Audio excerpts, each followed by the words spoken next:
నమస్తే అన్న. మీరు గిరిజన ఊర్ల నుంచి వచ్చారు. అక్కడ 5 ఊర్లు ఏవైతే ఉన్నాయో అవి ఆంధ్రాలో ఉన్నాయి.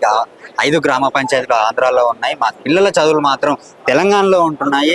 అక్కడ స్థానికంగా మేము ఉండలేకపోతున్నాము. తెలంగాణలో కలపాలన్న ఉద్దేశంతోనే ఈరోజు తెలంగాణ జాగృతి లీడర్ కల్వకుంట్ల కవిత దగ్గరికి వచ్చాను అని చెప్పేసి చాలా మంది చెప్తున్నారు. అసలు మీరందరూ వచ్చి రౌండ్ టేబుల్ సమావేశం పెట్టడానికి ప్రత్యేక కారణం ఏంటి? మీ సమస్యలు ఏమి? వాస్తవంగా మరి ఈరోజు పోలవరం ప్రాజెక్ట్ అనేది కేంద్రం ఆధీనంలో మరి ఆంధ్రప్రదేశ్ కొంత వాటాతోని మరి అది నిర్మాణం అవుతుంది. మరి ఈ నేపథ్యంలో ఆ యొక్క పోలవరం నిర్మాణం పూర్తయిన తర్వాత ముంపుకు గురే గ్రామాల్లో దీనికి సంబంధించి ఒక 5 గ్రామాలు గతంలో మన తెలంగాణ ప్రాంతానికి సంబంధించినటువంటి భద్రాచలం పరిధిలో ఉన్నటువంటి 5 గ్రామాలు మరి చాలా ఇబ్బందులకు గురవుతున్నటువంటి సందర్భం. అదే కాకుండా ప్రైమరీ సెకండరీ విద్యాభ్యాసం ఇదంతా కూడా తెలంగాణ ప్రాంతంలో వాళ్ళు పూర్తి చేయడం జరిగింది. కానీ ఇప్పుడు వాళ్ళు ప్రస్తుతం ఆంధ్రప్రదేశ్లో ఉన్నారు. ఇక్కడ చాలా సమస్య ఉత్పన్నం అవుతుంది.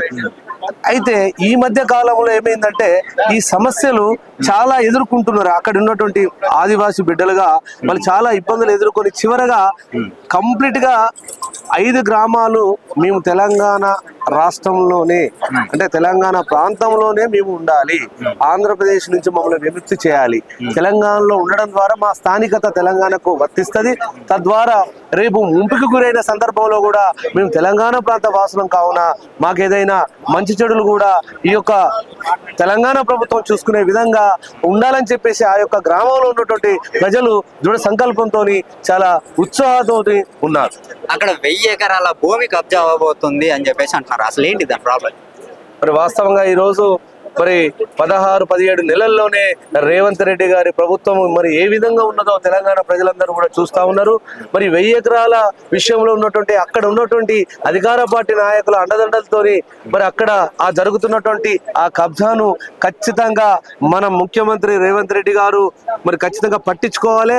దాన్ని ఎట్టి పరిస్థితుల్లోని మన ప్రజలకు అందే విధంగా చూడాలి తప్ప ఎట్టి పరిస్థితుల్లో కబ్జాకోర్ల మరి కోరల నుండి వారిని విడిపించాల్సిందిగా ఈరోజు మేము డిమాండ్ చేస్తా ఉన్నాం. Thank you.